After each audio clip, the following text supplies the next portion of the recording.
Alright guys, Marcus and James here inside one of our deals. If you do have any questions about this property, please give us a call. We'd love to show it to you.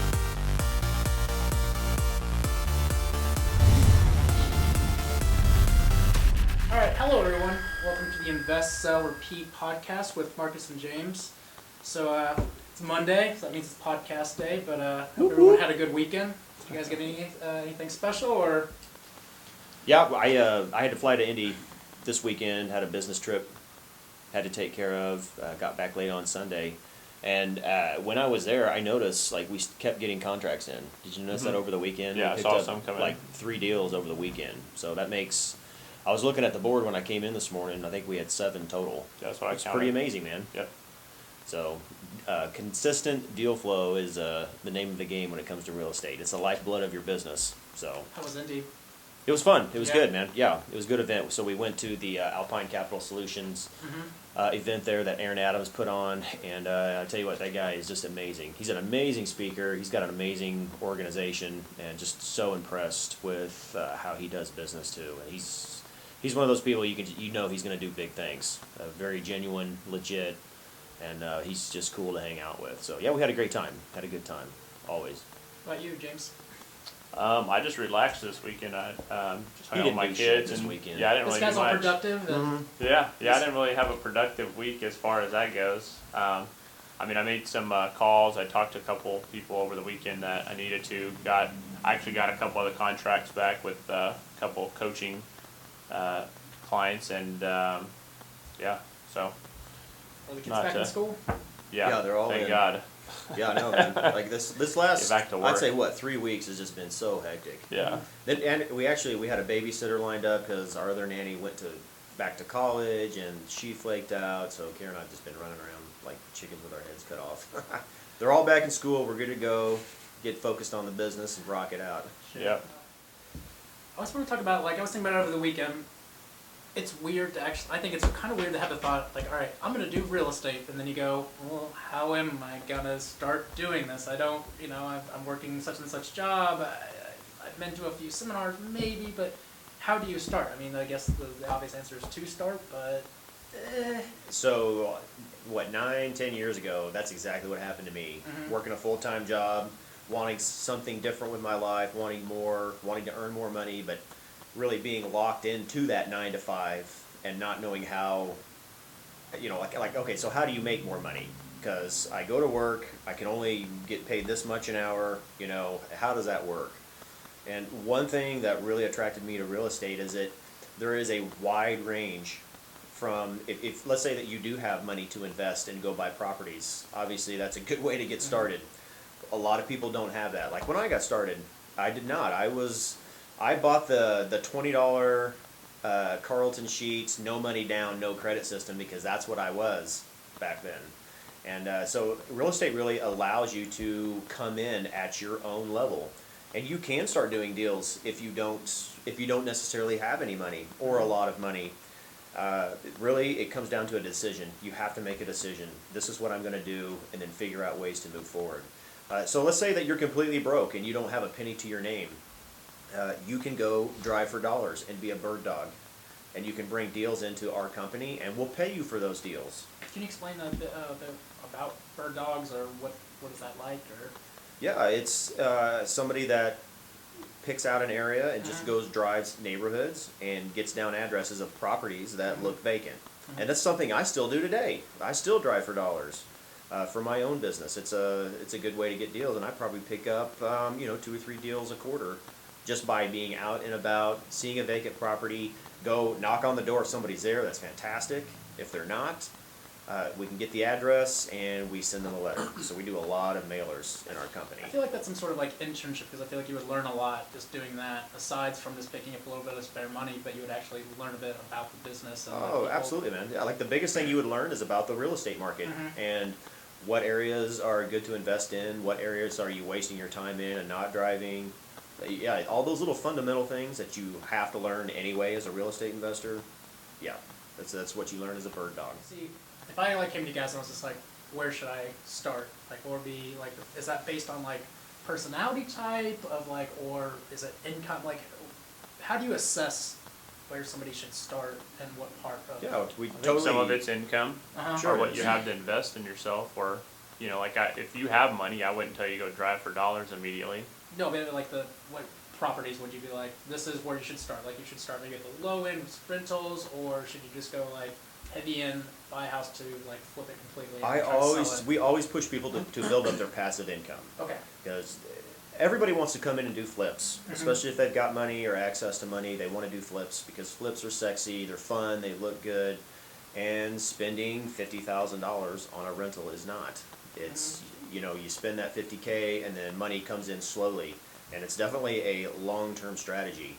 But I believe it's very important for long-term success. Because I did the exact opposite when I got started, because I wanted to do flips and wholesale I deals. think everybody does though. Absolutely. And so but here's what happened to me is, so I got when the market was really bad, like 2008. So it it was just in the toilet then, but we were still doing deals, and people were still buying still buying properties on the retail side. So we were doing all these flips, and then they started that $8,000 tax credit. If you can remember back in, I think that was 2009 when they did that. And like we were selling deals, a ton of deals then to first-time home buyers because they got that $8,000.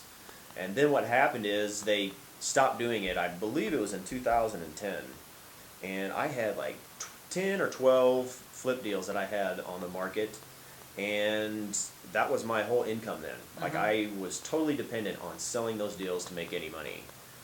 No cash flow, no rentals, no passive income at that point. And what happened is when they ended that, like it seemed like nobody bought a house in Kansas City on the retail side for like 6 months, 8 months. Like it seemed like an eternity. And when you're doing flips, you have to pay to mow the grass and pay for the utilities and the upkeep, and they have to smell nice and look good. And we were literally getting people in because the market was so flooded with properties.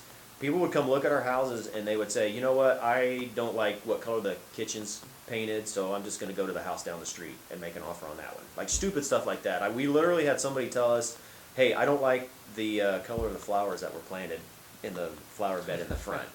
I'm like, was man, a deal breaker? it was a deal breaker for them. Yeah, it was ridiculous back then. And so Karen and I sat down and we're like, okay, so we still love real estate. Obviously, it's a good investment vehicle, but our strategy was basically just, we had one strategy: buy properties, fix them up, and sell them. And that's when we started diversifying and buying income properties and holding rentals long term. So what it does is that's income that you can rely on. You're not waiting on the market to sell your property. That's income that just comes in consistently. And what it does is it helps you get past those rough patches when you're not flipping a house. Because that's the worst thing you can do in investing is put all your eggs in one basket and hope that it works. And that's not what James and I are about. So we always push people to build up their passive income, hold rentals, and then, okay, yeah, now you have some passive income, absolutely, let's do some flips. Right. Well, I think that gives you room for making mistakes. Absolutely. If you drop a property or two. Yep. And how discouraging was it? Like, what was that like? The first like project that didn't really work out. It's heartbreaking. Yeah. It's really heartbreaking, especially when it's when you're in a situation where you don't have anything to fall back on. I can remember the first one that really went bad for me, and it was partly my fault. I had a contractor who I had done a bunch of flips with, and I'm trying to think. This was probably 5 years ago, so around 2011. I had done a bunch of flips with this guy, a contractor, and some of the deals we were doing together. I was buying the property, he was doing construction, so we had a lot of business together. Right. We had probably done 20 deals together at this point. And so I bought a house. It was over in Wyandotte County, really nice property. It was a 1.5. Got a great deal on it. Like, I got it dirt cheap, and started rehabbing it. And then what happened is he kept asking me for money, and I was giving him draws. And this is where I went wrong as an investor. I wasn't going to check up on him to make sure that construction that was getting done, Right. which is that's a huge no-no.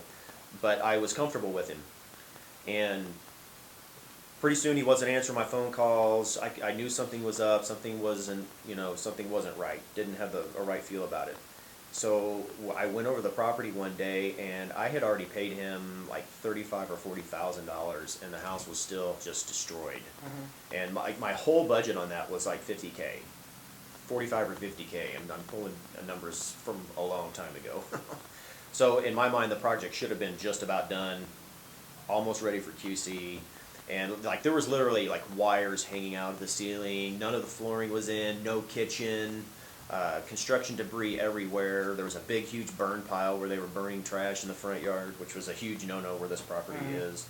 And it was like it was disaster time, right? And so I called him up, couldn't get a hold of him, and finally went over to his house, tracked him down, and it's basically he was going out of business and didn't tell me. And he kept collecting my checks to help float other jobs, and basically I was help paying his bills, but he wasn't working for me anymore for like the last probably 2 to 3 weeks. So, so what do you do at that point? Right, I was about to ask you that. So I'd spent a lot of money on this project that wasn't complete. It wasn't completed, or wasn't even near completed. So I sat down, I'm like, okay, we got to regroup, what's going on? So I got another contractor. I actually had 2 contractors go out and give me bids, and guess what the bids came back at to get this project completed? $40,000. So I'd already paid in 40, and I have to spend another 40 to get the job done. So on that one, Kara and I hired out the stuff that we couldn't do, like the flooring and the trim around the floor. Like there's some specific things, some wiring that needed to be done that you had to have experts.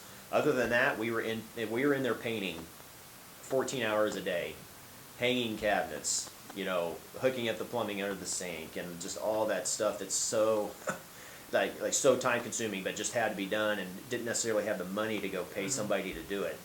And what happened is we worked our asses off for 2 weeks, every day, 14, 15 hours a day, and got the project completed, and had somebody move in on a rent-to-own the following week. So they put some money down, and they ended up renting it from us, and we did a lease option on it for like 3 years. Okay. Well, I feel like in that circumstance it would make sense to put so much time of like your own blood, sweat, and tears into it. Yep. But what should be the ratio? Because I feel like a lot of people just like, no, I'll just go in there and just do like all the work for myself. But doesn't how valuable is time? That's one thing that investors do not, especially if you live in the market you're buying in. And I see that. I have a couple investors here that buy properties from us, and that's exactly what they go through. I got a call from a guy the other day. We're doing a rent turn on his house. He's like, hey, Marcus, I went over there and cleaned up the yard, and I spent 10 hours for 2 days, so 20 hours total. And in my mind, I'm thinking, what a waste of time, man. Why didn't you spend that 20 hours finding other deals to do? Because as an investor, that's how you make money, is by finding deals and doing deals. You don't make money by swinging a hammer, running a skill saw, and fixing properties. That's why we have all the teams and the systems in place. So that's what the time factor is actually huge. Right. And people don't take that into consideration. I mean, in 20 hours, he should have been able to go find out. He should have been able to go find another deal in the Kansas City market to either wholesale, to buy, to flip, and make $10,000, $20,000, $30,000. Like how many properties should, if you're wanting to do that, like per month, should you just start out with one, wait a bit, or should it be like maybe just like pick up 3 right off the bat? I mean, I know. Let's just say you had a healthy income. Let's just say maybe you're making $50,000 a year. That's like that. okay. So that's where people can get plugged into what our systems and what we do. So our goal is for you as an investor to build up your passive income. Right. So that investor I was just talking about, what he did is he took a passive investment and turned it into his active income, because he was working there when he didn't have to, because we have crews that can go do everything that he wanted to do. It really depends on your income level. If you've got $100K and you want to spend it on investments here in Kansas City, we can definitely get that allocated for you. Right. Like, we are picking up deals left and right. So right now we're doing about 15 to 18 deals a month. Right. And always looking to increase that. We're always growing our network. So you can come in and you can spend that $100K and literally never step foot in the property if you don't want to. Now, one thing that we do always encourage people is to come and visit us, check out our operation, come meet with us, talk with us, come meet our staff. will go look at properties and have a great time here. We always encourage that. But if we do have an example, we've got a Hong Kong investor who's buying a little portfolio of properties from us, and obviously he's not going to be coming over. So we can handle the acquisitions for you. We have in-house construction, we have in-house leasing, and then we also have in-house property management. So it is truly all in one, which I think is really important, because what that allows us to do is have control over every little process, so that we know construction is being done up to our standards, and we know that tenants are being placed that meet our criteria and that have been vetted. I mean, do you know how many investors come to us and say, "Hey, Marcus, I bought 11 houses from another company here in town, and I'm having severe problems with them right now. I'm not collecting rents. I can't get a hold of my property management." I actually had an investor that we took over his portfolio. His rent checks were actually bouncing that his property management company were giving him. We've taken over 2 in the last month. Yeah, we have. Two So portfolios. so having back-end systems, that's everything. Because let's face it, anybody can come here to Kansas City. Like everybody that's listening out there are probably very smart, very intelligent. They could come here and they could find themselves a house. I mean, that's without a question. But buying the house is not what makes you money. It's getting plugged into an established system that really knows what the hell they're doing, and that has done thousands of deals and thousands of rehabs and manages hundreds of properties, and really has your best interest in mind. So I would really advise people to come check us out, check out the market, because doing your due Even diligence. check out the competitors. Absolutely, I mean, absolutely, do your yeah. due diligence on what you're doing. So Due diligence is everything in this. So Well, on that note, it sounds like you guys are the one-stop shop. But thanks for you guys for talking to me today. And all right. cool.